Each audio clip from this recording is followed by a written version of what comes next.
We're going to take a look at angles measured in degrees, and this is to prepare us for some trigonometry. So we're going to consider angles in the coordinate plane. Okay, so the idea is when you look at the coordinate plane and you want to measure an angle, the first thing you need to know is where do you start your rotation? Okay, and so in the coordinate plane, we're going to use the positive x-axis as our zero angle. That's our zero rotation. Going out this way is a zero rotation. Okay.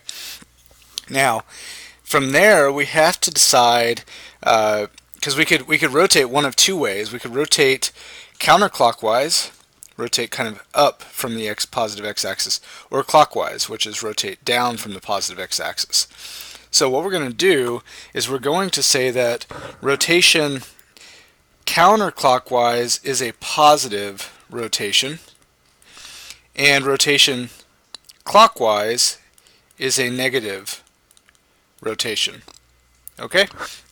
So perhaps the reason for that is when we rotate into the first quadrant first, you can see that this is quadrant 1, quadrant 2, quadrant 3, and quadrant 4. We rotate through the quadrants in order in a positive rotation scenario. Okay, so let's practice identifying some angles measured in degrees using these conventions. So our first example is and I'll be kind of vague here at first, let's locate, let's say 100 degrees in the plane. And then we'll talk about some terminology so we can refine these instructions. So 100 degrees would be starting here at 0. It's a positive angle. So we're going to rotate from there to the positive y-axis is 90 degrees. So we have to rotate 10 more degrees, not very much. And we get this sort of angle right here. So that's 100 degrees. Now, what would be nice is to sort of indicate our stopping point. And we will do that maybe by drawing a line from the origin through the tip of the angle that we've rotated.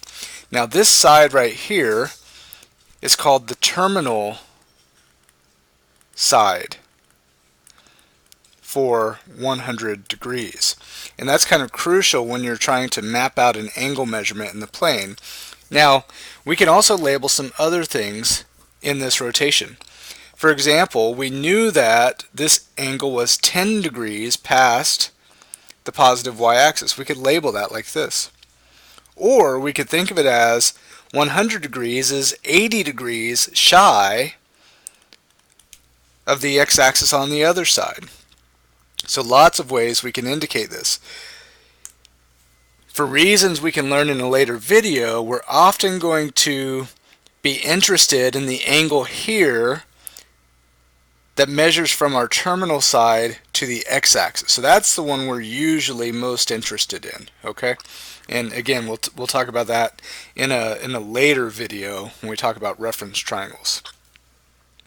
Okay, so let's do a couple more examples, and we'll refine our instructions. Okay. So example: draw the terminal side for negative 260 degrees. So we'll start with our plane, and we'll start at 0 degrees. Make sure you don't just call it 0, right? 0 degrees, and the same thing with 260 degrees. We have to rotate in the negative direction. So I'm going to rotate past 90, past 180, up here almost to 270. So our terminal side is going to be right there. And if we wanted, by the way, so that's negative 260 degrees, so I'll label that in the same color. And then if we want to label the angle to the x-axis, that might be this guy, or it could even be this guy over here, right? I think the first one makes more sense to look at. But how do we figure it out? Well, we rotated to 180, And then how much more did we rotate to get to the terminal side? That will be 80 degrees. Okay? And if that's 80 degrees, then this is 100 degrees. So you can see that the terminal side for negative 260 degrees, which is this guy, the terminal side is this guy, has exactly the same location as the terminal side for 100 degrees. So terminal sides are not unique for each angle. In fact, this terminal side could be used for an infinite number of angles, right? So you've got your positive angle, you've got a negative angle with that same terminal side.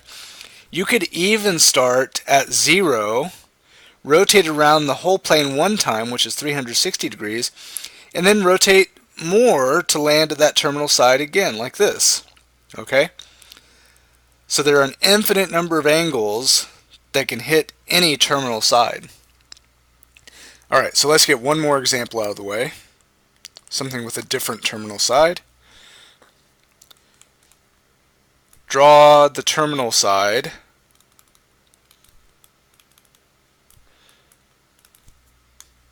of 2000 degrees. Alright, now 2000 degrees is multiple rotations around the plane, because every individual rotation, every single rotation is 360 degrees. So the question is, what is this angle? So what we're going to do is figure out how many rotations there are in 2000 degrees.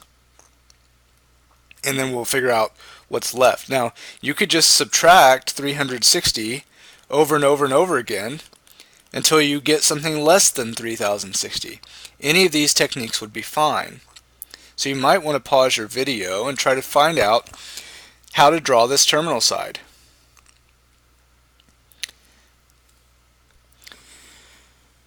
So the way I might do it is take 2000 divided by 360,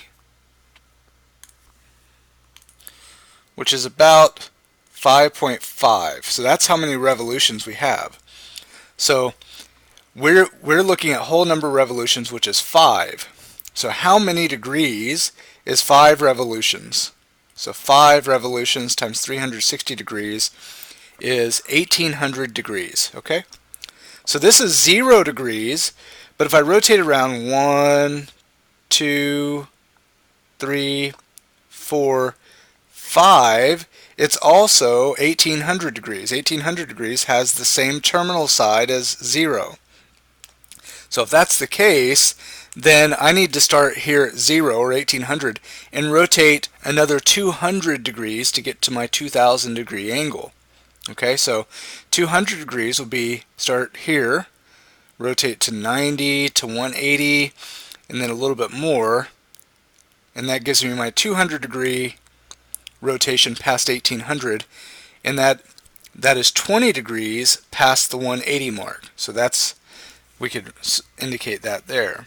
And the terminal side then for 200 degrees, or sorry, 2000 degrees is this terminal side here, which again was more than 5 revolutions through the plane.